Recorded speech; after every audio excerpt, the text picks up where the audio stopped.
1 मे हा दिवस महाराष्ट्राच्या आणि जगाच्या इतिहासात अत्यंत महत्त्वाचा मानला जातो. या दिवशी 2 महत्त्वाचे उत्सव साजरे केले जातात: महाराष्ट्र दिन आणि आंतरराष्ट्रीय कामगार दिन. खाली या दोन्ही दिवसांचे महत्त्व आणि इतिहास थोडक्यात दिला आहे. 1. महाराष्ट्र दिन. महाराष्ट्र डे. 1 मे 1960 रोजी स्वतंत्र महाराष्ट्र राज्याची निर्मिती झाली. हा दिवस प्रत्येक मराठी माणसासाठी अस्मितेचा आणि अभिमानाचा दिवस आहे. संयुक्त महाराष्ट्र चळवळ. भारताला स्वातंत्र्य मिळाल्यानंतर भाषेच्या आधारावर राज्यांची पुनर्रचना करण्याची मागणी जोर धरू लागली. मुंबईसह महाराष्ट्र राज्याची निर्मिती व्हावी यासाठी संयुक्त महाराष्ट्र चळवळ उभी राहिली. हुतात्म्यांचे बलिदान. या चळवळीत 106 आंदोलकांनी आपल्या प्राणांचे बलिदान दिले. त्यांच्या बलिदानामुळेच मुंबईसह महाराष्ट्र राज्य अस्तित्वात आले. स्थापना. तत्कालीन पंतप्रधान पंडित जवाहरलाल नेहरू यांच्या हस्ते अधिकृतपणे महाराष्ट्र राज्याची घोषणा करण्यात आली. साजरे करण्याचे स्वरूप. महाराष्ट्रात या दिवशी सार्वजनिक सुट्टी असते.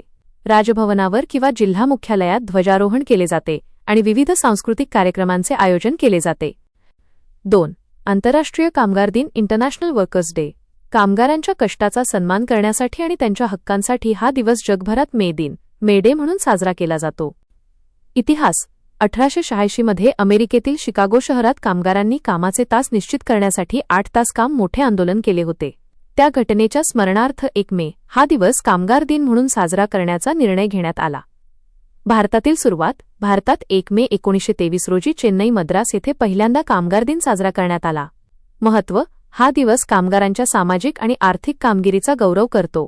कामगारांचे शोषण थांबावे आणि त्यांना सन्मानाने जगता यावे हा यामागचा मुख्य उद्देश आहे. थोडक्यात सांगायचे तर महाराष्ट्रासाठी हा दुहेरी आनंदाचा योग असतो. एकीकडे आपण मंगल देश, पवित्र देश, महाराष्ट्र देश म्हणत आपल्या मातीचा गौरव करतो, तर दुसरीकडे समाजाचा कणा असलेल्या कामगारांच्या घामाचे आणि कष्टाचे मोल जाणतो. तुम्हाला महाराष्ट्र दिन आणि कामगार दिनाच्या हार्दिक शुभेच्छा.